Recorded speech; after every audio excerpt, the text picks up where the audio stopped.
रात को हमारी सर्जरी के फीमेल रेजिडेंट के साथ 1:30 बजे के आसपास ट्रॉमा सेंटर का जो सीटी स्कैन जहाँ होता है वहाँ कंसोल रूम बना होता है, जहाँ डॉक्टर बैठ के सीटी की स्क्रीन फिल्म देखता है। तो वहाँ एक पेशेंट आती है फीमेल, ज़बरदस्ती उसके अंदर घुसती है। उसके अंदर पेशेंट अलाउड नहीं होता। उनको बोला जाता है कि आप 5 मिनट रुकिए, तो वो ज़बरदस्ती गेट को धक्का देके अंदर घुसती है। पेशेंट डॉक्टर के साथ पहले गाली गलौज करती है, फिर उनको समझाते हैं कि आप 5 मिनट रुकिए, तो उनके साथ हाथापाई पे उतर आती है। तो डॉक्टर के साथ उस पेशेंट ने हाथापाई करी। पीछे उनके रिलेटिव भी खड़े थे। ये लगभग रात 1:30 बजे की घटना है। अब आगे आप क्या हमने आज सुबह प्रिंसिपल सर से बात की, हमारी पूरी मीटिंग हुई है एडमिनिस्ट्रेशन के साथ। हमारी मेन 4 ही डिमांड है।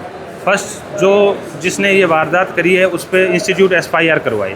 इंस्टीट्यूशनल FIR बोलते हैं इसको। गृह मंत्रालय की तरफ से SOP जारी की गई है कि जब भी किसी भी रेजिडेंट पे RG कर कोलकाता का मैटर हुआ था, ये भी एक फीमेल रेजिडेंट है, कि ऐसा कोई मैटर होता है तो विदिन 6 आवर जो इंस्टीट्यूट का हेड है वो FIR करवाएगा इंस्टीट्यूट की तरफ से कि ऐसे करके इंसिडेंस हुआ है। एक पहली डिमांड तो वो है कि इंस्टीट्यूशनल FIR हो। दूसरी हमारी ये है कि ट्रॉमा में इतना हैवी वर्कलोड है, रोड साइड केस भी आते हैं और यहाँ जो है असोल्ट के केस भी आते हैं, मारपीट के केस भी आते हैं, इतना हैवी वर्कलोड रहता है। आप ये देखिए कि यहाँ के CCTV कैमरे नहीं चल रहे, और जो कि प्रशासन के संज्ञान में भी है। ये हम 2-3 बार उनको इसके अवगत करवा चुके हैं कि यहाँ के CCTV कैमरे वर्किंग करवाओ आप। तीसरा हमारा ये है कि जो सिक्योरिटी गार्ड गेट पे खड़ा रहता है, हमारे यहाँ जो सिक्योरिटी गार्ड उनकी स्ट्रेंथ बढ़ाई जाए, वो ऐसे लोग लगाए जाएँ जो खुद फिट हों। कुछ सिक्योरिटी गार्ड तो ऐसे हैं जिनको खुद को हमें प्रोटेक्ट करना पड़ता है। दूसरा, उसके अंदर राइट टाइम में कम से कम 2 बाउंसर हों और 2 पुलिस कांस्टेबल लगाए जाएं, मेडिकल इमरजेंसी में भी और ट्रॉमा सेंटर में भी, क्योंकि ये हॉटस्पॉट एरिया है। यहाँ हैवी वर्कलोड होता है, रात को अकेला डॉक्टर होता है, वो सारी चीज़ें कैसे मैनेज करेगा? वो इलाज करेगा कि रिलेटिव को बाहर भेजेगा, क्या करेगा वो?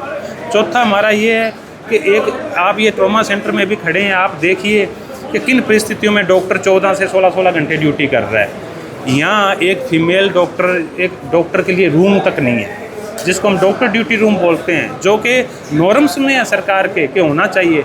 अब एक फीमेल रेजिडेंट 12 घंटे वहाँ बैठी है, वो कहाँ वॉशरूम यूज़ करेगी, कहाँ जाएगी? वो वॉशरूम तक नहीं है उसके लिए। तो ये 4 हमारी मेन मांगे हैं। आज हमारा सांकेतिक धरना है। मांगी नहीं मानी तो हम शाम को GPM बुला के आगे का निर्णय लेंगे। नहीं, अभी हमारा सांकेतिक धरना है। हमारी जो ये 4 मांगे हैं, ये सर ने हमें जैसे बोला है, लेकिन हमने कहा भी आप इस पर कार्रवाई करोगे तभी हम आगे अपना जो है, अभी ट्रॉमा के जो रेजिडेंट है सिर्फ ट्रॉमा के, वो सिर्फ सांकेतिक कार्य बहिष्कार पे।